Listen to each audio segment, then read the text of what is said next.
مولانا محمد وعلى آل سيدنا مولانا محمد اگر ہو کعبہ زمین پر تو دل ہو محمد کا خدا کی محبت کا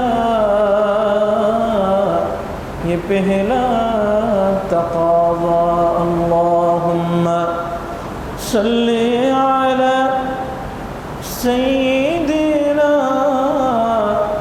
مولانا محمد وعلى آل سيدنا مولانا محمد نے آ کر کفر کو مٹایا کفر کو مٹا کر صداقت بتایا بلغ العلا بکمالہ کشف الدجى بجماله حسنت جميع خصاله صلوا عليه وآله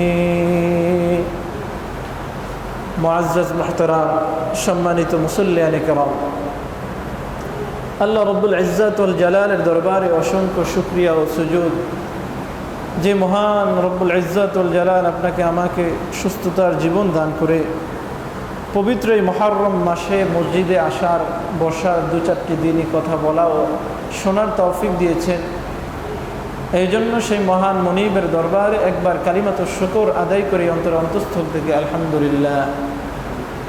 আল্লাহ সুবহানাহু ওয়া তাআলা আমাদেরকে সুস্থ রেখেছেন, হায়াতে তাইয়্যিবা নসিব করিয়েছেন।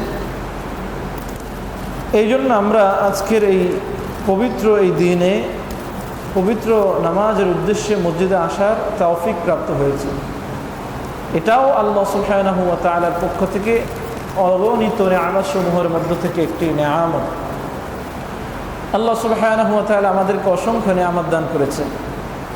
এমন নিয়ামত দান করেছেন যে আমরা আমাদের জন্মগ্রহণ থেকে শুরু করে মৃত্যু পর্যন্ত প্রতিটি কদমে কদমে আল্লাহ তাআলা নিয়ামত প্রাপ্ত হই। আমাদের জীবনে এমন কোনো শ্বাস প্রশ্বাস বাকি নেই যেখানে আল্লাহ তাআলার নিয়ামত থেকে শূন্য। প্রতিটি শ্বাস প্রশ্বাসে প্রতিটি কদমে কদমে আল্লাহ সুবহানাহু ওয়া তাআলার পক্ষ থেকে আমরা নিয়ামত প্রাপ্ত হই। এই জন্য আল্লাহ সুবহানাহু ওয়া তাআলা পবিত্র কোরআনে আমাদেরকে জানিয়েছেন যে ওয়া ইন তাউদ্দু নি'মাতাল্লাহি লা তুহসুহা, যে যদি তোমরা আল্লাহর নিয়ামতকে গণনা করো তাহলে তোমরা সেটা গণনা করে শেষ করতে পারবা না।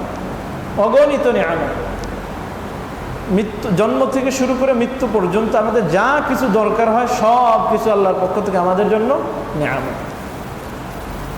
এই জন্য আল্লাহ সুবহানাহু ওয়া তাআলা নিয়ামতের বর্ণনা কোরআনের পাতায় পাতায় দিয়েছেন যে কি কি নিয়ামত আমি তোমাদেরকে দান করেছি। আল্লাহ সুবহানাহু ওয়া তাআলা ইরশাদ করছেন, ইয়া আইয়ুহাল ইনসান মা গররাকা বিরাব্বিকাল কারীম, হে মানব জাতি, মা গররাক, তোমাকে কোন জিনিস ধোঁকায় ফেললো, বিরাব্বিকাল কারীম, তোমার কারীম রবের ব্যাপারে, তোমার সেই সম্মানিত মহান রব থেকে ধোঁকা দিয়ে তোমাকে কোন জিনিস বিচ্যুত করলো। আল্লাযী খালাকাকা, যে রব তোমাকে সৃষ্টি করেছেন। কি করেছেন? সৃষ্টি করেছেন। আমরা ছিলাম অস্তিত্বহীন, আমাদের কোনো অস্তিত্ব ছিল না। আজ থেকে 20 বছর আগে আমি এই নামে আমি জিনিস আমি ছিলাম না। আল্লাহ সুবহানাহু ওয়া তাআলা অনস্তিত্ব থেকে আমাদেরকে অস্তিত্ব দান করেছেন। আমি আমার নাম জানতে পারলাম, আমার পরিচয় মানুষ জানতে পেরেছে। আল্লাযী খালাকাকা, যে রব তোমাকে বানাইছেন, ফাসাওয়াকা, আল্লাযী খালাকাকা ফাসাওয়াকা ফাআদালাক, আল্লাহ সুবহানাহু ওয়া তাআলা আমাকে বানাইছেন, সুসংগত করেছেন, সুষম করেছেন। আমাদের এই সৃষ্টির মধ্যে কোনো ত্রুটি নেই। মানুষকে আল্লাহ সুবহানাহু ওয়া তাআলা যে স্ট্রাকচার দান করেছেন, এই স্ট্রাকচারের মধ্যে কোনো ভুল নেই। এটা কোনো দুনিয়াবি কোনো মানুষের বানানো বিল্ডিং নয়, জন্য কোনো ইঞ্জিনিয়ার এসে এটার মধ্যে কি ধরবে, ভুল ধরবে, খুঁত ধরবে। আল্লাহ সুবহানাহু ওয়া তাআলার এই কামের মধ্যে, এই সৃষ্টির মধ্যে কোনো ধরনের ভুল নেই, নির্ভুল আল্লাহ সুবহানাহু ওয়া তাআলা আমাদেরকে বানিয়েছেন। ফি আইয়ি সূরাতিন মা শাআ রাক্কাবাক, যে আকৃতি তিনি আমাদের জন্য পছন্দ করেছেন সেই আকৃতি আল্লাহ আমাদেরকে দান করেছেন। আমার জন্য কালো এই আকৃতি আল্লাহ পছন্দ করেছেন, তো আল্লাহ আমাকে কালো রূপ দান করেছেন। আপনার জন্য সৌন্দর্য সাদা আল্লাহ পছন্দ করেছেন, সেই আকৃতি আল্লাহ আপনাকে দান করেছেন। লাকাদ খালাকনাল ইনসানা ফি আহসানি তাকওয়িম, হে মানব জাতি শুনে রাখো, তুমি কালো হতে পারো অথবা তুমি সাদা হতে পারো, তুমি খাটো হতে পারো অথবা তুমি লম্বা হতে পারো, তবে আমি তোমার চেহারা, তোমার অবয়বকে সর্বোত্তম অবয়বে আমি বানিয়েছি। সুবহানাল্লাহ, এটা আল্লাহ তাআলার পক্ষ থেকে আমাদের জন্য নিয়ামত। তো আল্লাহ তাআলা আমাদেরকে যত নিয়ামত দান করেছেন, কোনো নিয়ামত দিয়ে খোটা দেননি, কোনো নিয়ামত দিয়ে খোটা দেননি। এই নিয়ামত আমি তোমাকে দান করেছি, কেন গুনাহ করছো, এই সেই করা যাবে না, আজ থেকে তোমার নিয়ামত আমি বন্ধ করে দেব না, এটা আল্লাহ সুবহানাহু ওয়া তাআলা করেন নাই। সেই খাবার জারি রেখেছেন, জন্ম থেকে আজ পর্যন্ত আমরা খাচ্ছি, মৌতের আগ মুহূর্ত আমরা সেই খাবার খেয়েই দুনিয়া থেকে বিদায় নিব। তা আল্লাহ তাআলা কোনো নিয়ামত দিয়ে খোটা দেননি। আল্লাহ তাআলার ব্যাপারে তো খোটা বলা যায় না, অনুগ্রহ প্রকাশ করেননি। এই জন্য মুফাসসিরিনে কেরাম যে সমস্ত জায়গায় আল্লাহ তাআলা নিয়ামত দিয়ে অনুগ্রহের কথা বলেছেন, তার অর্থ নিয়েছেন অনুগ্রহ, খোটা না। আল্লাহর ক্ষেত্রে খোটা হয় না। তা আল্লাহ তাআলা আমাদেরকে যত নিয়ামত দান করেছেন, তার মধ্যে একটা অন্যতম, সবার চেয়ে সেরা, সবচেয়ে বড় নিয়ামত হচ্ছে ঈমানের নিয়ামত। কিসের নিয়ামত? ঈমানের নিয়ামত। যার মধ্যে ঈমান বা যে মুমিন, এটা তার জন্য দুনিয়ার সবচেয়ে বড় সম্পদ। দুনিয়ার সব সম্পদকে এক পাশে রাখলে আর এক পাশে ঈমান ও বিশ্বাসকে যদি রাখা হয়, তাহলে ঈমানের পাল্লা ভারী হয়ে যাবে, এটা মূল্যবান হয়ে যাবে, এটার পাল্লা ভারী হয়ে যাবে। এই জন্য আল্লাহ তাআলা কোরআনে এই অনুগ্রহের কথা আমাদেরকে জানিয়েছেন। কি বলছেন?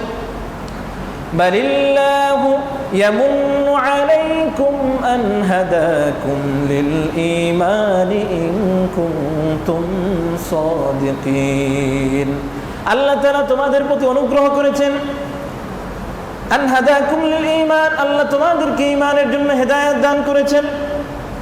আমাকে অমুসলিম বানান নাই, আমাকে হিন্দু বানান নাই, আমাকে খ্রিস্টান বানান নাই, অথবা আমাকে এমন কোনো জাতির অন্তর্ভুক্ত করেন নাই যারা আল্লাহকে অস্বীকার করে, এরকম কোনো জাতির অন্তর্ভুক্ত আমাকে বানান নাই।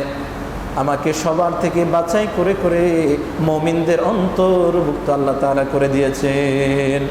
এই জন্য আল্লাহ বলছেন আন হাদাকুম লিল ঈমান, তোমাদের প্রতি আল্লাহ অনুগ্রহ করেছেন এই জন্য যে আল্লাহ তোমাদেরকে ঈমানের মতো দৌলত দান করেছেন। ঈমানের দৌলত এটা ছোট কোনো নিয়ামত না, অনেক বড় নিয়ামত। কোনো ব্যক্তি যদি মুসলিম হয়, কাফের হয়, আর কাল কিয়ামতের ময়দানে সে যখন আল্লাহর কাছে দণ্ডায়মান হবে,